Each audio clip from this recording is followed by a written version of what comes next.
Abra sua Bíblia no livro de Apocalipse, capítulo 3, versículo 14 ao 20. A hora que nós começarmos a decorrer na palavra, você vai entender. Último livro da Bíblia, terceiro capítulo, versículo 14 ao 20. Diz assim a palavra de Deus: ao anjo da igreja de Laodiceia escreve: isto diz o Amém, a testemunha fiel e verdadeira, o princípio da criação de Deus. Conheço as tuas obras, que nem és frio nem quente. Quem dera fosses frio ou quente. Versículo 16: assim, porque és morno e não és frio e nem quente, vomitar-te-ei da minha boca. Dizes, pois, rico sou e estou enriquecido e de nada tenho falta, mas não sabes que és um coitado e miserável e pobre e cego e nu. Versículo 18: aconselho-te que de mim compres ouro refinado no fogo, para que te enriqueças, e vestes brancas para que te vistas, e não seja manifesta a vergonha da sua nudez, e o colírio para ungir os teus olhos, a fim de que realmente vejas. Eu repreendo e castigo a todos quantos amo, portanto, sê zeloso e arrependa-te. Eis que eu estou à porta e bato. Se alguém ouvir a minha voz e abrir a porta, entrarei em sua casa, e com ele cearei ele comigo. Eu vou repetir somente o versículo 20. Eis que estou à porta e bato. Se alguém ouvir a minha voz e abrir a porta, entrarei em sua casa, e com ele cearei e ele comigo. Curva a sua cabeça do jeito que você está. Se for possível, coloque uma mão sobre a Bíblia e outra mão no seu coração. Vamos orar a Deus. Pai, nós te louvamos e te agradecemos em nome de Jesus por essa rica oportunidade. Já te louvamos e também te agradecemos, Senhor, por tudo que o Senhor fez aqui neste culto, Senhor, desde a abertura até os louvores que foram entoados. Nós apresentamos a Ti agora, Senhor, a Tua doce, rica e santa palavra.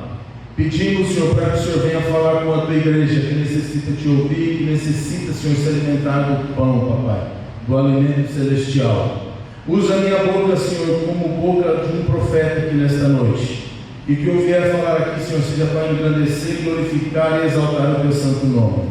Espírito Santo, eu creio que você já está em nosso meio, mas nós te damos liberdade para continuar, para que você venha atuar conforme o Teu querer, o Teu agir em nosso meio. Senhor Jesus, que você seja o único a brilhar aqui neste lugar, que o Senhor venha crescer e eu venha diminuir, em nome do Senhor Jesus. Amém, meus irmãos? Aqui nós podemos ver no livro de Apocalipse, capítulo 3, desde o início, mas a partir do versículo 14, a última carta direcionada às 7 igrejas. E essa daqui estava sendo direcionada à igreja de Laodiceia, uma igreja abastada, muito confortável na sua condição a qual vivia, uma igreja bem localizada, uma igreja de certo poder aquisitivo, uma igreja também que confrontava a realidade do cristianismo naquela época. Tanto é que nós podemos ler aqui este texto, muitos, posso até dizer, evangelistas usam esse texto como de maneira a evangelizar, mas eu quero trabalhar dentro da ideia de que aqui há uma repreensão, aqui há uma admoestação à igreja, uma igreja que era outrora abençoada, uma igreja que outrora caminhava na presença de Deus, mas que por algum motivo, ou por alguns motivos, algumas situações, começou-se a desvirtuar. Então Deus entrega uma carta, e Ele encaminha essa carta até o anjo da igreja. Eu não quero muito entrar aqui no parâmetro da ilustração, de contar, de contextualizar a ideia de Laodiceia, porque eu acredito que de maneira dissertativa dentro dos versículos vai ficar bem claro o que acontecia dentro daquele corpo, daquela igreja. Eu quero trazer a ideia daquela igreja de Laodiceia, que passou por aquele momento de adversidade, dentro da nossa realidade das igrejas atuais que nós vivemos hoje. Eu falo nós vivemos porque muitas vezes você está aqui, mas seu filho está em outra igreja. De repente você está aqui, mas algum familiar ou alguém que você está representando congrega em outro lugar. E é uma realidade das igrejas nacionais, das igrejas do Brasil. Então nós podemos ver aqui que Laodiceia era uma igreja inchada. Essa é uma palavra minha, uma igreja saturada, uma igreja que estava com uma soberba elevada. E nós vamos agora mergulhar dentro dos versículos a qual nós lemos, para poder então entender melhor. E nós já podemos começar entendendo isso que eu estou dizendo a partir do versículo 14, aonde a Bíblia direciona ao anjo da igreja. Nós podemos ver que há um direcionamento da parte de Deus, há uma fidelidade, há uma confiança, um respeito, uma hierarquia do próprio Deus de Jesus Cristo para com a igreja, o templo terreno, com o corpo, aonde é designado uma igreja pelo próprio Jesus Cristo, a qual se nomina aqui, você pode ler na sua Bíblia, pelo nome de Amém. Olha o que ele fala no versículo 14: ao anjo da igreja de Laodiceia escreve: isto diz o Amém. Aqui é Jesus Cristo. Depois procura, igual algumas pessoas falam, dá um Google aí, pesquisa o que quer dizer Amém. Jesus aqui ele se nomina como Amém, e ele vai continuar dizendo a testemunha fiel e verdadeira. Então esta carta nós podemos já aprender e ver que esta carta ela não foi lançada aleatoriamente, ela foi direcionada. Ela foi direcionada à igreja de Laodiceia e apresentada à autoridade maior daquela igreja, ao anjo da igreja. Só que há uma observação a ser dita aqui, meus irmãos. Ela não foi entregue por qualquer um. Ela foi entregue pelo próprio Cristo. Aqui eu estou ilustrando que na verdade foi uma revelação que foi dada a João. Aqui eu estou dizendo que a ideia de chegar a essa informação ao anjo da igreja a partir do próprio Cristo. E a Bíblia vai dizer que este homem, a qual nós sabemos que é Jesus Cristo, a qual se denomina Amém, ele é colocado como a testemunha fiel. E se nós começarmos já a flutuar no mundo atual, com o que a Bíblia está querendo nos mostrar, nós podemos ver que aqui a testemunha fiel é aquele que não muda uma vírgula, é aquele que sabe de todas as coisas, aquele que tem conhecimento de tudo, aquele que não mente. A testemunha fiel é aquele que conta fato por fato, vírgula por vírgula, pingo por pingo. Ele não muda nada. Ele não muda nada, e nós podemos entender também, subsequente, se há um homem chamado Jesus, nominado Amém, que é a testemunha fiel, nós podemos entender também que tem testemunha infiel. Tem a testemunha comprada. Nos dias de hoje, se nós pegarmos qualquer situação jurídica aí apresentada muitas vezes diante de um juiz, a testemunha é comprada. Aquele que mente, aquele que falsifica aquilo que vai falar, a gente sabe que é crime, mas ainda assim tem. Só que aqui no versículo 14, a Bíblia fala que a testemunha fiel, ele conta os fatos realmente como são. E ele vai começar agora a desmiuçar.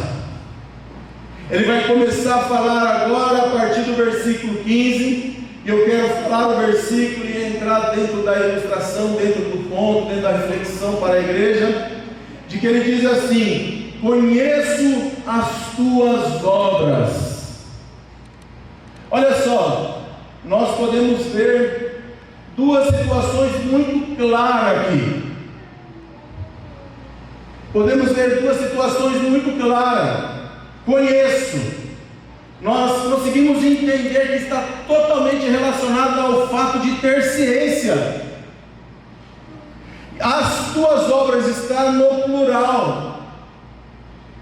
Jesus está dizendo mais ou menos assim, não adianta você querer esconder, porque independente do que você fizer, eu sei.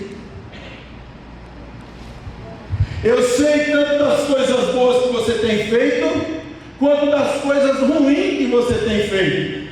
Eu tenho ciência de tudo, por isso que sobre mim há um nome de onisciência. Estou dizendo na pessoa de Jesus, aqui não estou me referindo a mim. Jesus, ele é onisciente, ele conhece todas as coisas e ele tem a ciência das coisas que nós estamos fazendo, do que nós fizemos e de que nós iremos ainda fazer. O problema, que eu acredito que não é aqui nessa igreja, não é com nós, o problema é que muitas das vezes nós erramos 6 vezes, queremos cobrir os nossos erros com os nossos 12 acertos. E nós achamos que aquilo que nós praticamos de bom cobre aquilo que nós fizemos de errado. Quando na verdade que o que você faz de bom não cobre o que você fez de errado. E o que você faz de errado não cobre o que você fez de bom. Por isso que a palavra de Deus diz que no dia do julgamento todos nós há de prestar juízo daquilo que nós estamos fazendo aqui. E a balança vai estar na mão de Deus. A Bíblia diz que Ele é o poço de justiça. Imagina Deus pesando, colocando na balança as coisas que você fez. Então, meu querido, minha querida, meus irmãos que aqui estão, não fique acreditando que aquilo que nós temos feito, aquilo que nós temos projetado, e o negocinho que tem lascado muito irmão, muita irmã, hoje é o tal do celular, irmão. O celular usado de maneira errada é uma destruição na vida do crente. O celular usado de maneira errada na mão de um ser humano qualquer hoje é uma destruição, porque literalmente ele te leva para o céu e para o inferno, num clique. E aí, pastores, e aí, irmãos, nós, na nossa inocência, ou na nossa maldade oculta, a gente acha que se esconde as coisas de Deus. O irmão confirmou a palavra dura, mas eu tenho certeza que até o final essa direção de palavra dura ela vai mudar, porque as portas a qual Jesus quer entrar é do teu coração, do meu coração essa noite. Não se esconde nada de Deus. E vamos dar prosseguimento. Ele vai continuar dizendo, na parte B do versículo 15, vai dizer assim: conheço as tuas obras, que nem és frio, nem quente. Olha só, ele fala, que nem és frio e nem quente. Sabe o que é de se observar aqui? A condição fria e quente é um estado.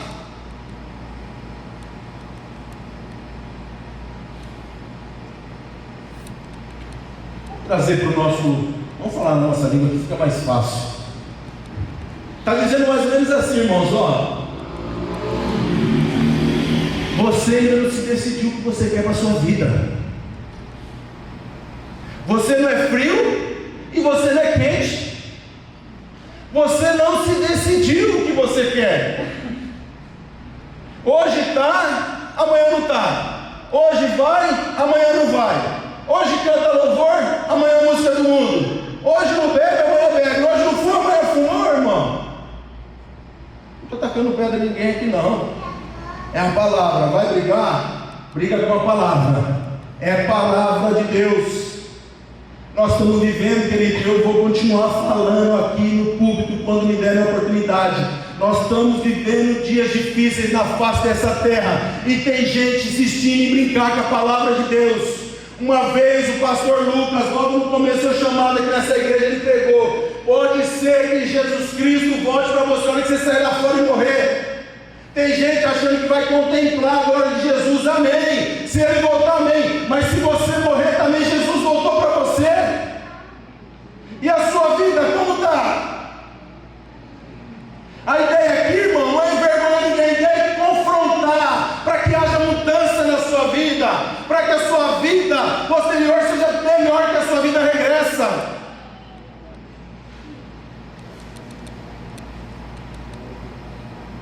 É uma indecisão. Hoje eu sou frio, eu opto por ser frio, amanhã eu opto por ser quente. Não. Laodiceia estava vivendo literalmente essa situação de achar que podia ser do jeito que ela queria. Não, não pode. Na verdade até pode. Vocês me perdoem, vou reformular aqui. Pode, porque a Bíblia diz que o Senhor lhes dá livre-arbítrio.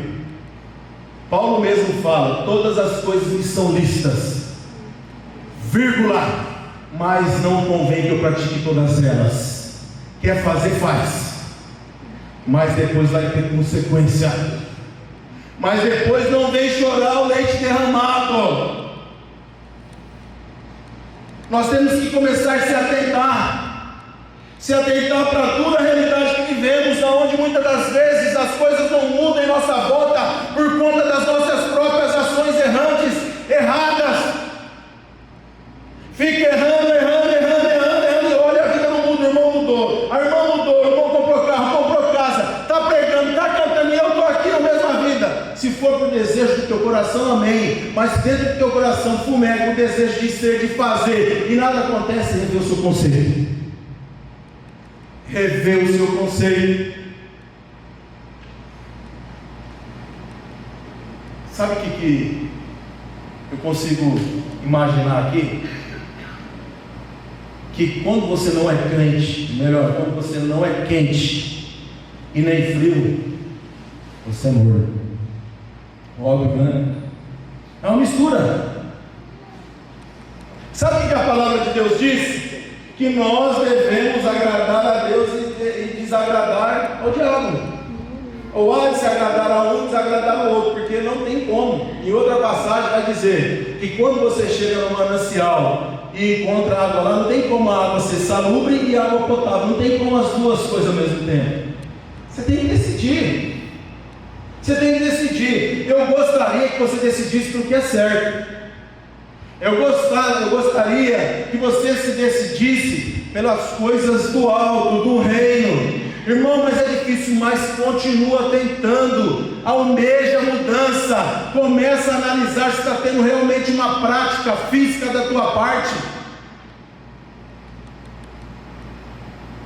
Querido, nós na minha casa, eu posso falar de mim, eu posso falar da minha família, nós temos nos desafiado, um ao outro, eu, minha mulher e minha filha, por conta da grande dificuldade que eu tenho tido de estar nos cultos de quarta-feira por conta do emprego.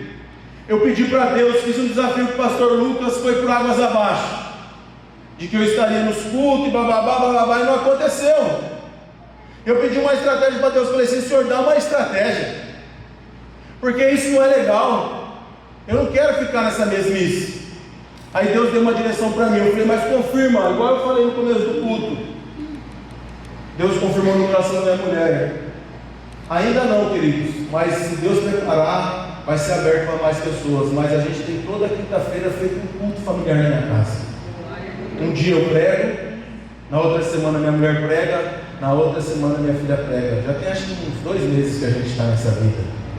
E eu confesso para vocês que Deus tem visitado, Deus tem falado, quebrantado o nosso coração. Sabe o que é isso, irmão? Isso aí é mudança. A mudança tem que partir de mim. Porque se eu não mudar, vim aqui pregar para vocês é muito fácil. É jogar, meu querido, isopor no vento, no ventilador, ficar voando aí, ó.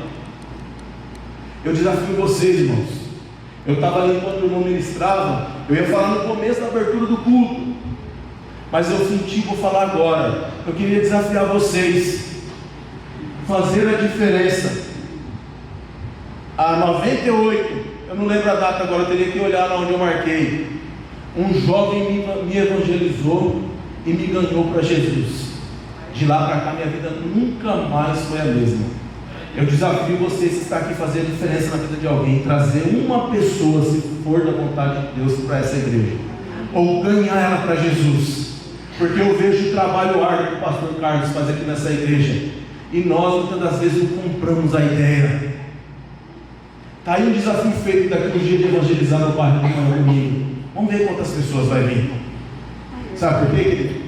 Numa noite fria igual essa, sair de casa, vir aqui na igreja, Deus seja louvado pela vida de vocês, porque muitas pessoas não querem fazer mais isso não.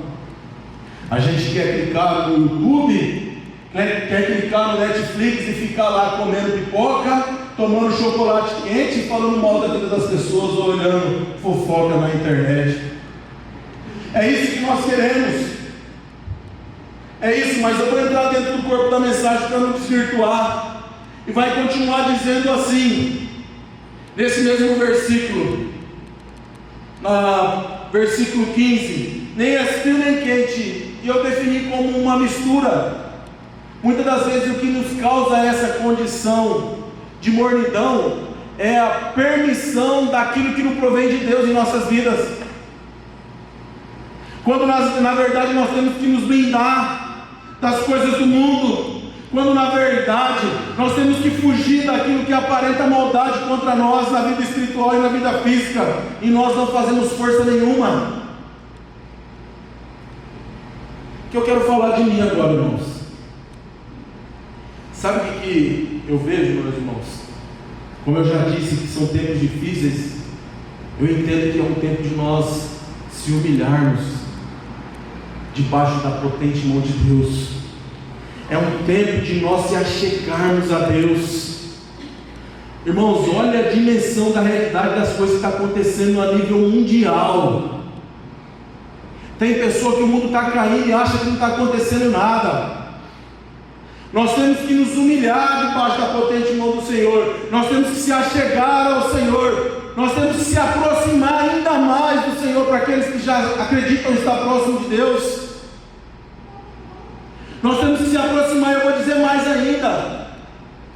Nós vivemos um tempo, meus irmãos e as irmãs, onde é de se observar, por isso que eu falei que não me refiro a essa igreja.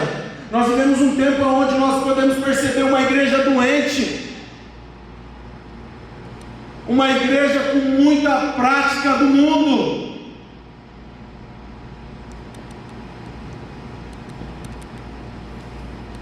Nós vivemos contemplando uma geração que está exaltando demais o corpo.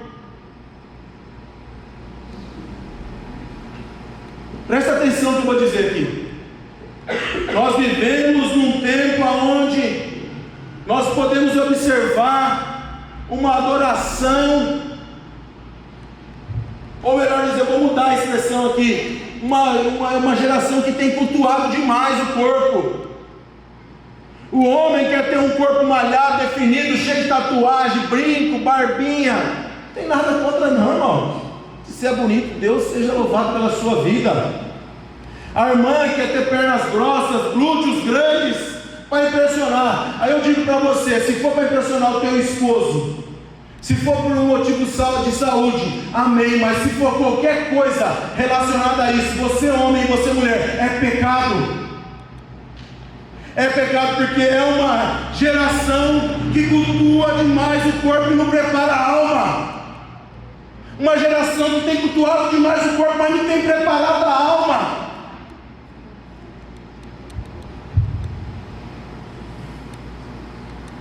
Versículo 15c diz: quem dera fosse frio ou quente. Aqui mais uma vez é um versículo complementando o outro, Eu gostaria que você prestasse atenção aqui em mim, por favor. Deus ele está falando com a igreja. É um momento de admoestação. E logo mais eu tenho certeza que Deus ele vai começar a separar aquilo que Ele reservou para cada um de maneira completa até o final dessa mensagem. Se você ficar firme no entendimento, na compreensão da palavra, eu tenho certeza. Se você aguentar firme essas palavras duras que a própria Bíblia está te entregando, no final você vai compreender que há uma promessa de Deus no céu para a sua vida. Amém. Diz assim: quem dera fosse frio ou quente. Aqui que nós podemos observar é uma falta de decisão, uma condição que não existe, a qual nós devemos ter decisão. Nós temos que decidir: será que me vale fazer isso? Será que me convém fazer aquilo? É bom que eu pratique essas obras? É bom que eu ande por esse caminho? Quem dera fosse frio ou quente. Aqui é uma demonstração para que você se decida.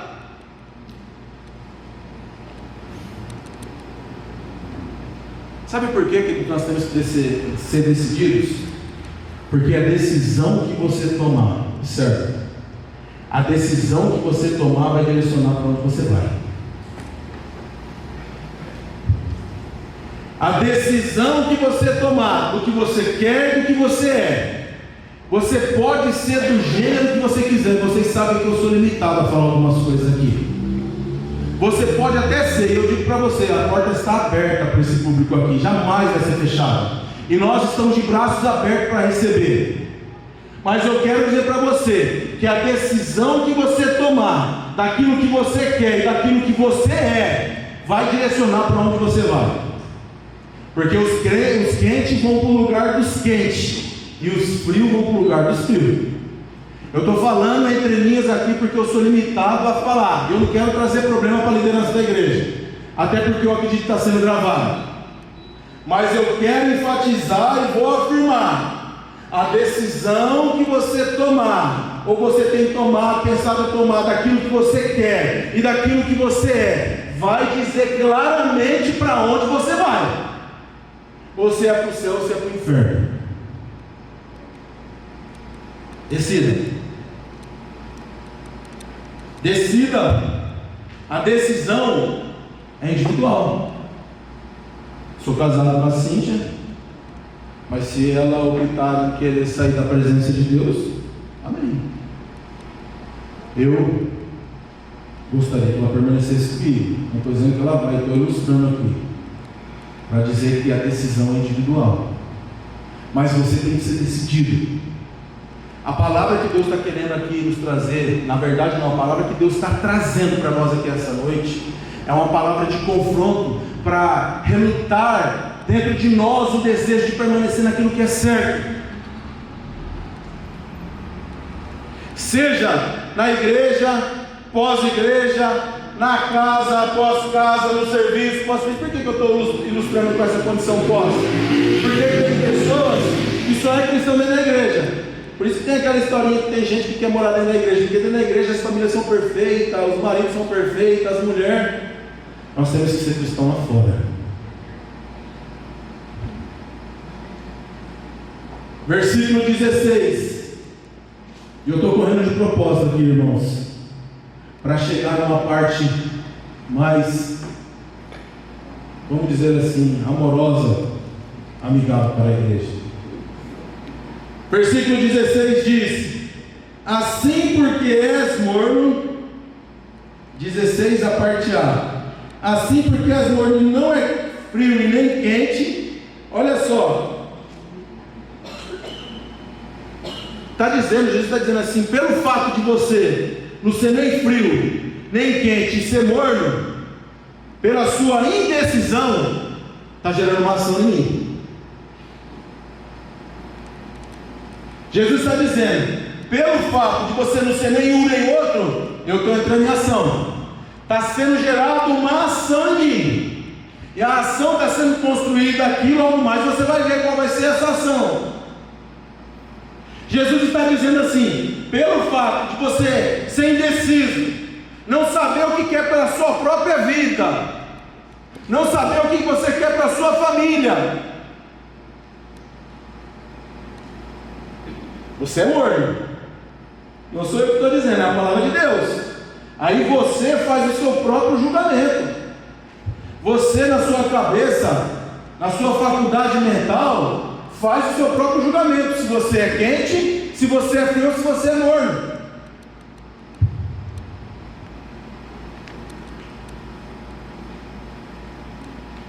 Isso aqui eu vou querer falar para a igreja, irmãos. São as suas atitudes, as nossas atitudes e decisões que irão gerar uma ação de Cristo. Quero que você preste atenção, você vai entender. Se você quer que a sentença dos céus mude ao seu respeito, mude de atitude. Se você quer que aquilo que está sentenciado no céu, referente à sua prática pecaminosa aqui na terra, mude a sua atitude. Irmão, isso que você está falando é heresia, não é, e eu provo para você dentro da palavra de Deus. Certa vez um homem chamado Jonas foi designado a pregar uma cidade, uma das mais perversas que a Bíblia retratou, chamada Nínive. Uma cidade que quando matava as pessoas, espetava lá por todos os lugares, deixava na entrada da cidade, para já causar aquele pânico nas pessoas que se adentravam. Tudo que é de errado lá acontecia. Aí Deus disse para Jonas: vai lá e prega para aquela cidade, eu vou destruir aquele lugar, vou acabar com tudo aquilo lá. Estou parafraseando, tá? E Jonas, por saber que aquele povo era revoltado, batia muito, brigava muito, matava muito, não vou, correu, fugiu, vai, apareceu, teve que ir lá. Vocês sabem a história. Aí Jonas pregou: vocês, isso, vocês têm que tomar vergonha na cara, vocês, isso. Aí os líderes daquela cidade ouviram aquela mensagem, a igreja recebeu aquela mensagem, a palavra de Deus diz que a cidade inteira entrou dentro de pano de saco, até os animais jejuou, se arrependeram daquilo que estava fazendo. Deus tinha dado uma sentença de destruição para aquele povo, mas a atitude deles, após a mensagem daquele homem chamado Jonas, mudou, e a palavra de Deus diz que Deus se arrependeu daquilo que tinha projetado para mim. Sabe o que eu estou querendo dizer? Ainda tem para você que está aqui. Eu não esqueci o tema da mensagem, não, irmão. É de propósito. Porque se eu coloco o tema no começo, é que muita gente já tinha saído da igreja. O tema dessa mensagem é: arrependa-te enquanto é tempo e endireita as suas veredas. Arrependa-te enquanto é tempo e endireita as suas veredas. Porque aqui, irmão, eu não estou falando para você alcançar algo físico, eu estou falando para você alcançar a salvação. Uma vez eu escutei um louvor e fiquei com aquele louvor na outra igreja que eu frequentei. E aí eu fui pregar. E eu esqueci, pastor Lucas, pastor Carlos, que eu tinha feito um convite para alguns amigos que trabalham na empresa Briga com a minha no sentido de concorrência. Eu trabalho na Protege e eles trabalham na Proseguro. Um deles aqui não tem vergonha de falar, o Negrete, Júlio, que toca baixo aqui, que virou a gente. Convidei eles para ir na igreja. Eu nem sabia que eles iam. O André e a Cláudia também faziam parte. E eu fui ministrar a palavra. E de repente esses moços, eles são tudo gigantão. Na época o Negrete, quem conhece ele antigamente, antes da cirurgia, ele era monstro, gigante. E o Juliano, que tem apelido de Mancha também, ele é bombado, grandão. Eles entrou dentro da igreja e eu fiquei trêmulo assim, assustado. Falei: misericórdia, esses irmãos veem mesmo. Sabe quando você chama lá e você acha que vai vir? Eu falei: meu Deus, eles veem mesmo. E eu queria pregar, mas eu lembro que eu fiz um apelo. E todos aqueles que eu convidei, eles vieram no apelo aceitar Jesus. E Deus deu na minha boca de falar para eles: uma chance igual a essa talvez vocês não tenham mais. Vocês viram a importância do que o pastor Lucas falou lá atrás, e mega na minha cabeça até hoje? Eu vivo um dia, queridos, após o outro. Porque se eu morrer, irmãos, eu quero ir para o céu. Eu não estou aqui para morar eterno aqui, eu estou de passagem. Nós estamos de passagem.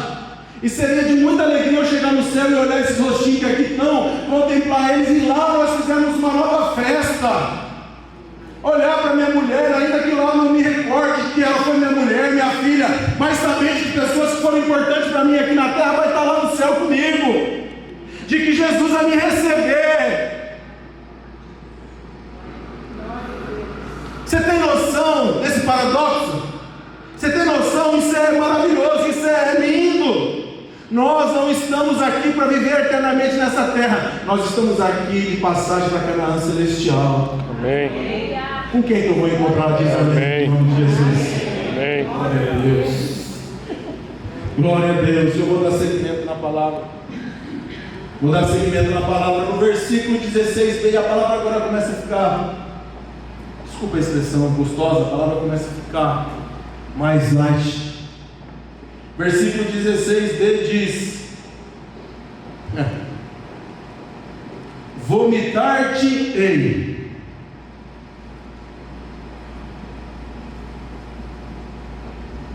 Vomitar-te-ei. Bom, eu não sei se tem aqui, eu conheço muito poucos irmãos na vida secular. É melhor que eu não conheço, que dá para a gente conversar legal. Eu vou falar da minha maneira humilde de conhecer, de saber das coisas, tá? Não estou dizendo que estou certo. Se eu falar errado, é por conta da minha falta de conhecimento. Mas quando alguém vomita, eu entendo que é um sinal semelhante ao de febre, no caso de criança, que a febre sobe lá em cima e convulsiona, do desmaio que a pessoa tem em stand-by, para não ter uma lesão maior, muitas vezes no cérebro. E o vômito é também um indicativo do sistema endócrino, do sistema do nosso organismo digestivo, não sei se eu posso falar assim, que está dizendo, ó, isso aí que está aí dentro aí não presta. Isso aí que está aí dentro aí não está fazendo bem para você, vamos jogar para fora. Vocês têm noção do que a palavra está dizendo para nós aqui, queridos? Não é eu comentando, não é a palavra. Vomitar-te-ei. Só que nós podemos ver aqui de maneira bem clara que é algo ainda que está para ser executado. É algo que está, vamos dizer assim, que fez mal no sistema endócrino, lá no seu estômago, que passou pelo seu, não sei dizer, o seu tubo digestivo, passou pela sua laringe, pela sua faringe, e está na boca. Vomitar-te-ei. Mas olha só, vai continuar dizendo ainda. Por que que Deus deu essa advertência para Laodiceia? Vomitar-te-ei. Se eu perguntasse para os irmãos aqui, por que que Deus tem tido náusea? Essa condição, Jesus tem tido essa condição de vomitar, de expelir para fora algo que está fazendo ruim para ele. Traduzindo numa condição bem fácil de compreender, eu diria, meus irmãos, que é o mundo dentro da igreja. E aqui eu falo em todos os aspectos: o mundo dentro da igreja dentro e o mundo dentro da igreja nós. Porque era assim que Laodiceia estava se portando.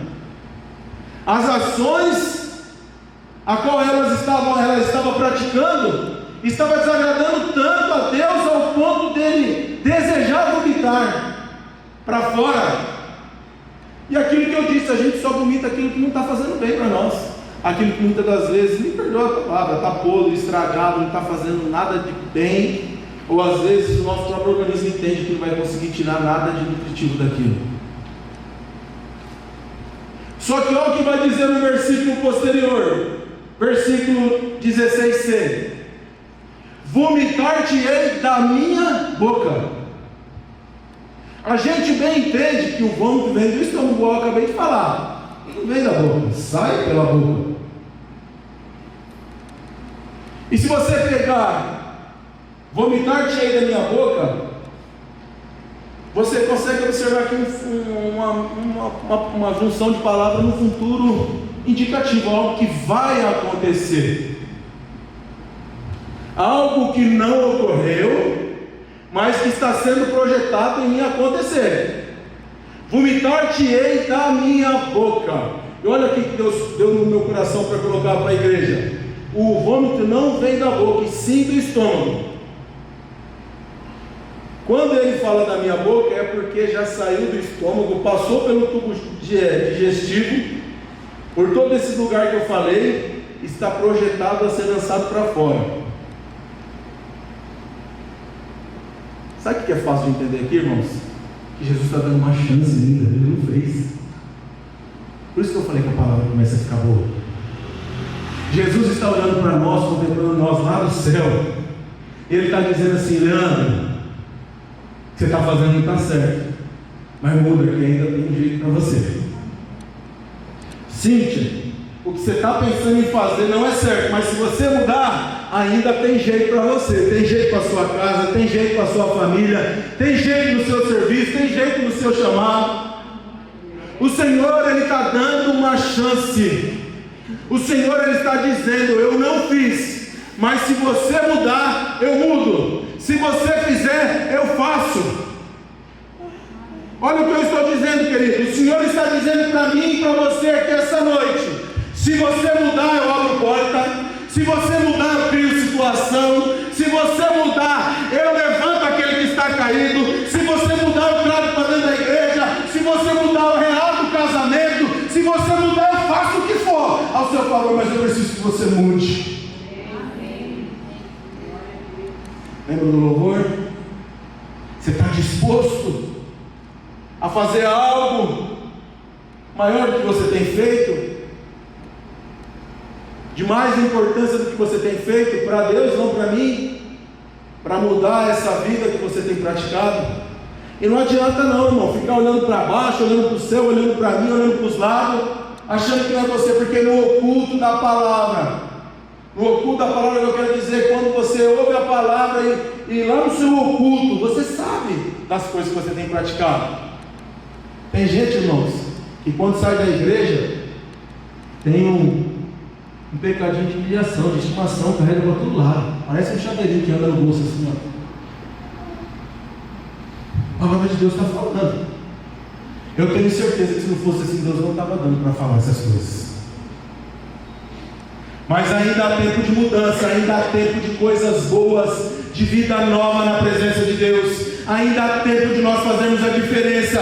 Ainda há tempo de você mudar. Ainda há tempo de resgatar a sua família, de você conseguir o seu emprego, de você cursar essa faculdade, de você conseguir o seu marido, a tua mulher. Ainda há tempo, porque o Senhor, Ele não desistiu de você.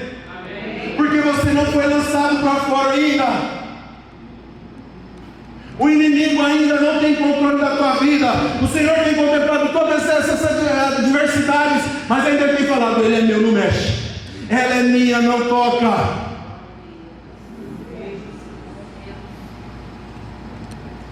E aí,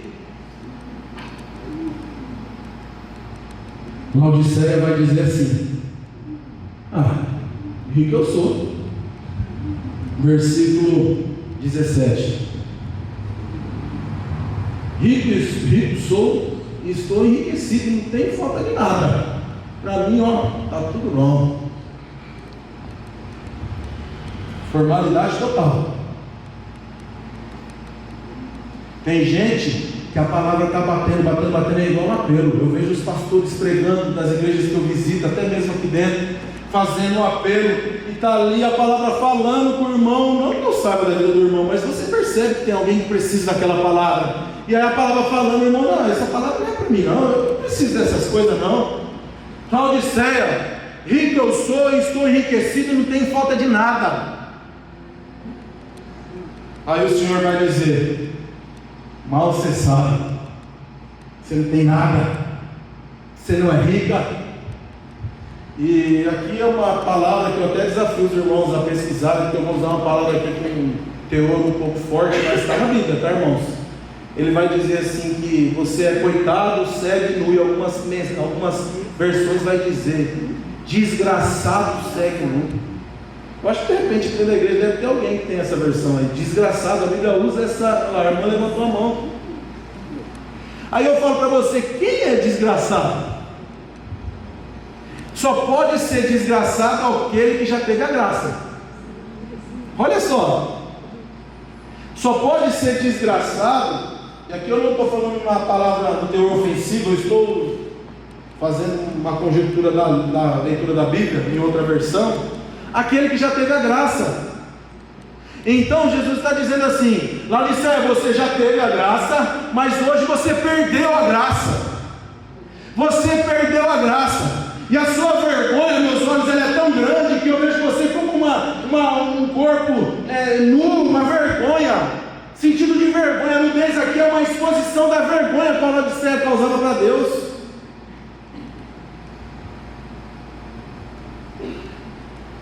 Aí Jesus vai dizer assim para Laodiceia, versículo 18: aconselho-te que de mim compre ouro refinado no fogo.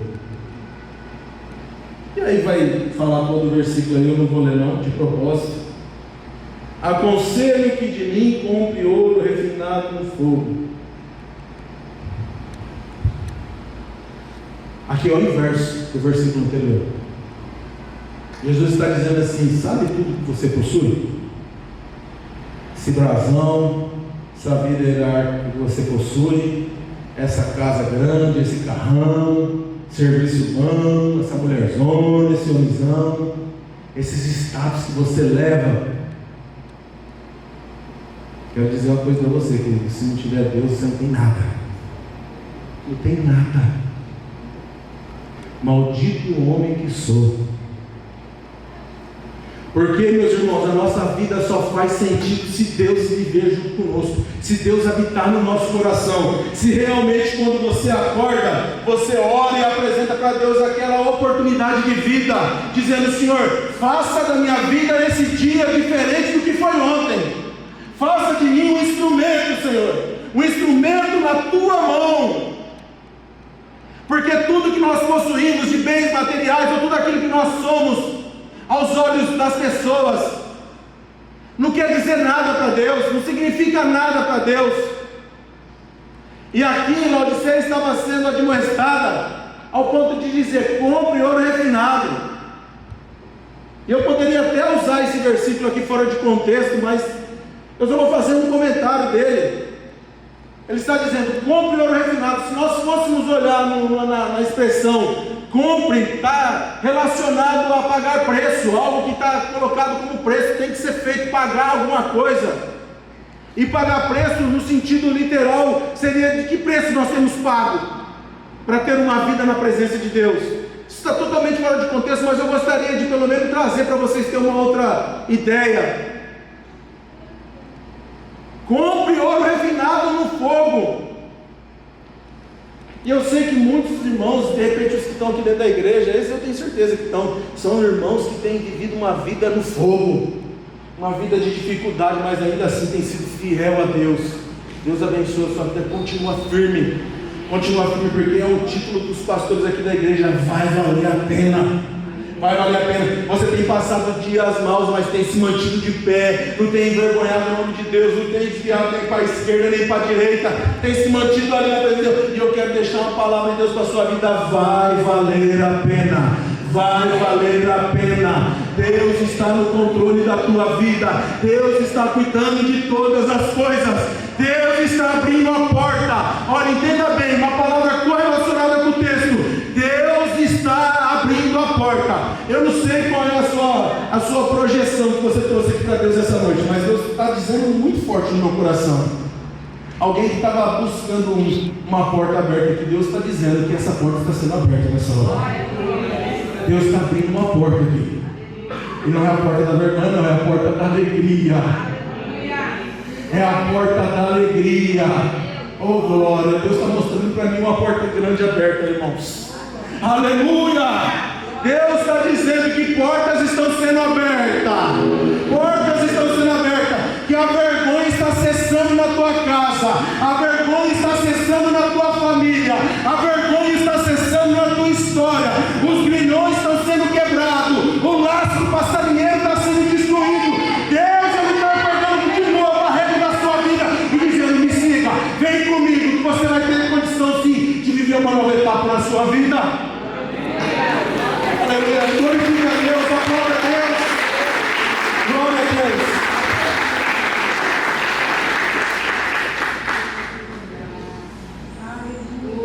Queridos, eu vou dar um pulo aqui na mensagem, no tempo, mas o recado de Deus vai ser dado para a sua vida. Versículo 19 vai dizer assim: eu repreendo e castigo todos quanto amo. Agora faz sentido a mensagem ter sido tão dura para você, ao ponto de você querer levantar a tua educação não e ficar até o final? Essas mensagens de exortação, de disciplina da igreja, elas são mais duras, mas quando você aceita no coração, quando nós aceitamos no coração, essa palavra faz todo sentido, porque a nossa vida é gerada uma mudança visual, uma mudança física, uma mudança na atitude, uma mudança na nossa alma.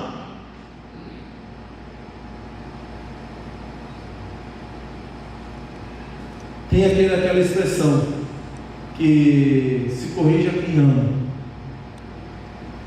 Os meus amigos dizem muito no serviço: a gente briga com quem gosta. Sabe o que eu fico pensando aqui, irmãos?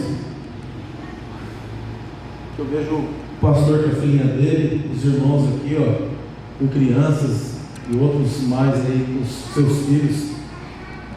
Nós fazemos tantas projeções com os nossos filhos, né, irmão? Aonde a gente faliu, onde a gente errou, onde a gente caiu, a gente não vai ser assim não, meu filho vai ser diferente, tá? Aí eu fico pensando, se pegar um filho igual a minha filha que tem 14 anos, uma menina esperta, lascada, se ela começar a olhar e tentar tirar como exemplo eu e minha mulher, será que nós temos sido exemplo para ela? Será que os pais que estão aqui têm sido exemplo dos seus filhos? Naquilo que nós erramos, naquilo que nós não queremos, porque muitas vezes você pega todo aquele fardo, toda aquela incumbência, aquelas coisas loucas que você quis ser e você não conseguiu, e você titula para o seu filho, e tudo aquilo que você caiu, errou, você fala assim: não, isso aqui eu vou vigiar de perto para o meu filho não errar. Só que aí depois que o filho vira jovem, parece que tudo sai do controle. Mas aqui é diferente, irmão. Sabe por quê? Porque sai do seu controle, mas o controle de Deus não sai. Sai do seu controle, mas o controle de Deus não sai, porque Deus, queridos, Ele nunca perdeu o controle. Certa vez havia um homem cansado, numa pequena embarcação, dormindo lá no biquinho do barco, descansando seu corpo físico. Aí começou a soprar um vento, e aqueles homens, magistrado em pesca, em situações de alto mar. Aqui eu estou falando de Jesus dormindo e os discípulos dentro da embarcação. Jesus, Senhor, Senhor, Senhor, levanta, acorda, Senhor, nós vamos morrer. Se você não fazer nada, nós vamos morrer. Jesus levantou, acalmou o vento, acalmou o mar, tudo correu bem. O que você está querendo dizer, irmão? Jesus nunca perdeu o controle da tua vida. Jesus nunca perdeu o controle. Eu estou sendo enfático nisso aqui que Deus está tocando no meu coração.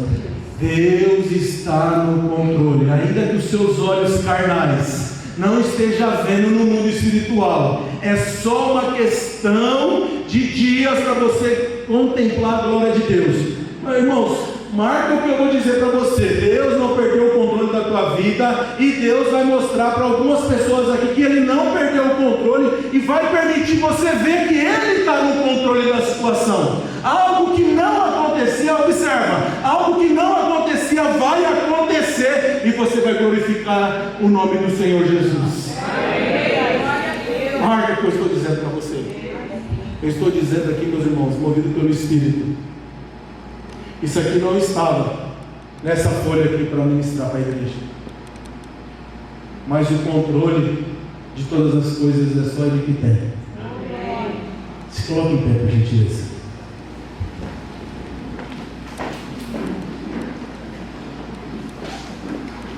Se for possível, permaneça em silêncio, de cabeça curvada, olhos fechados. Estamos quase para encerrar.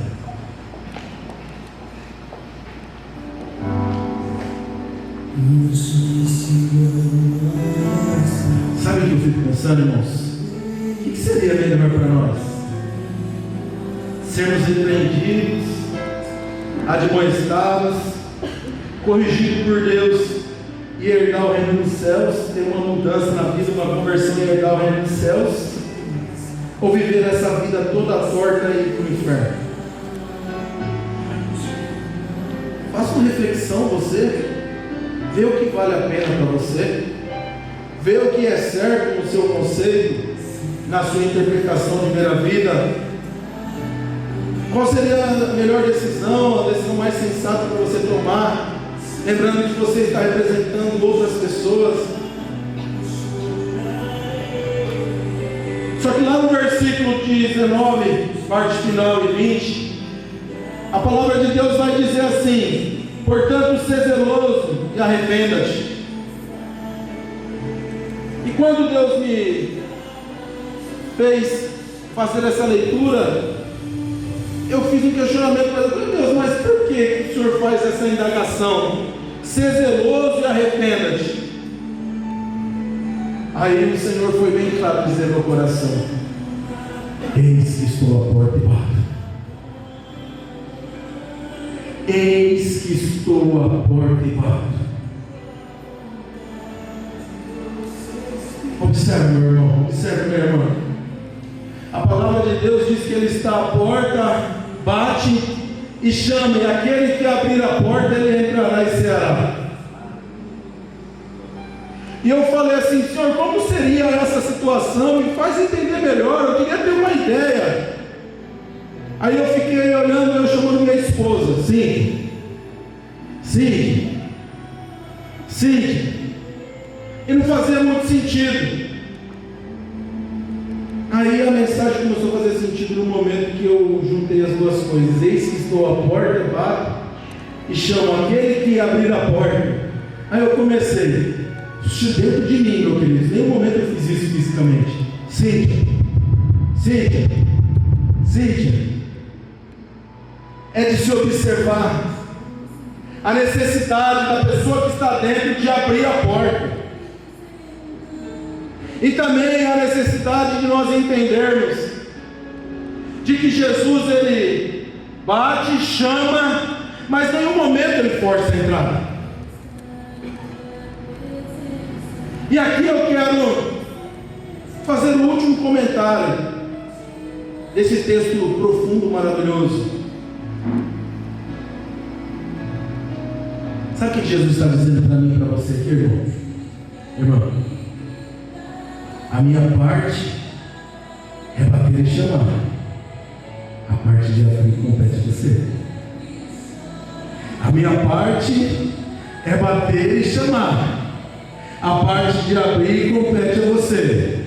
E o Senhor está dizendo aqui essa noite: Maria,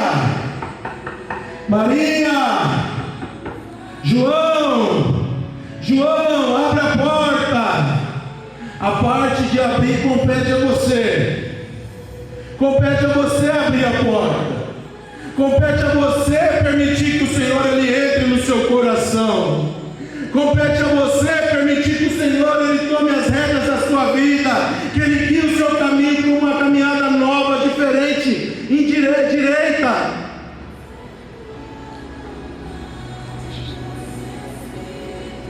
Eu bato, eu chamo, mas abrir só compete a você. Ah, mas, irmão, irmã, se atente ao que o Senhor está dizendo a você nessa hora.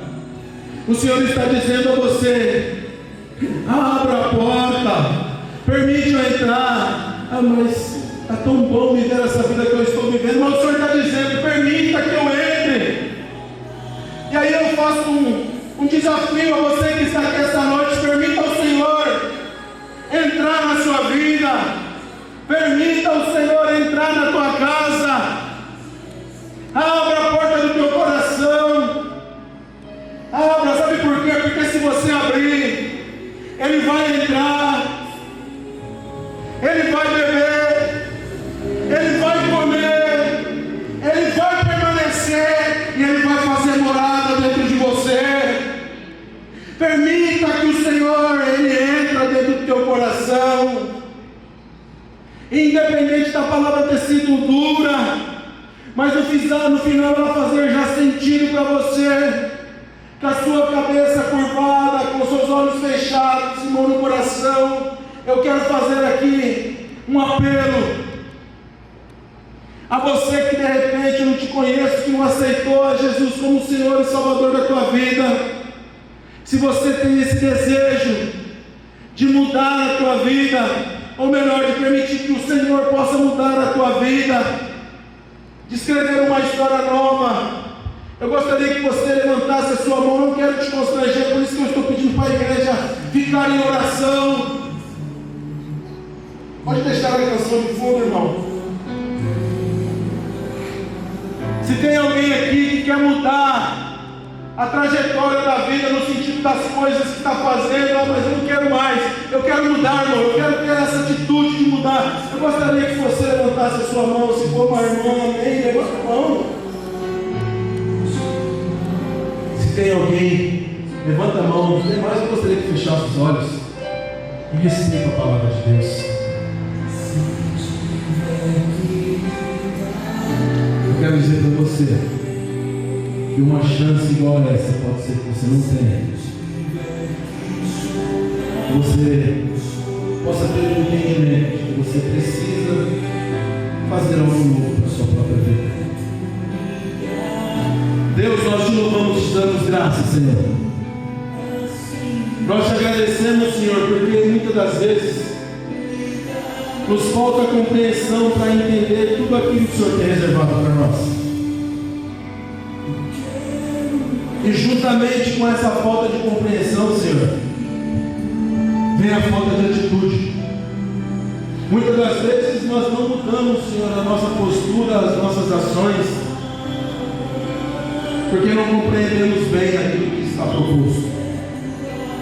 Mas também sabemos que muitas vezes, Senhor, nós não mudamos porque não queremos mudar, porque aquilo que estamos praticando não está fazendo muito bem aos olhos do homem.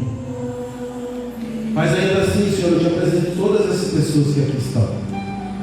Apresento também todas as pessoas que essas pessoas aqui estão representando.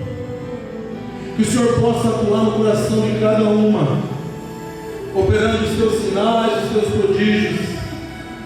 Que possa haver, Senhor, cura na vida dessa pessoa. Porque ela teve certeza aqui essa noite, Senhor, que o Senhor em nenhum momento perdeu o controle da vida dela. E de que novas portas estão sendo abertas. E que algumas aqui estão tendo a porta aberta e vão contemplar ainda essa semana, Senhor, um sinal vindo do céu da tua parte. Abençoa essa minha irmã. Abençoa esse meu irmão, que tem passado por esse momento de dificuldade tão grande. E está num momento, na verdade, Senhor, desacreditado da vida. Aleluia. Ô irmão, o Senhor está dizendo para você essa noite, aleluia, aleluia, levanta a sua cabeça.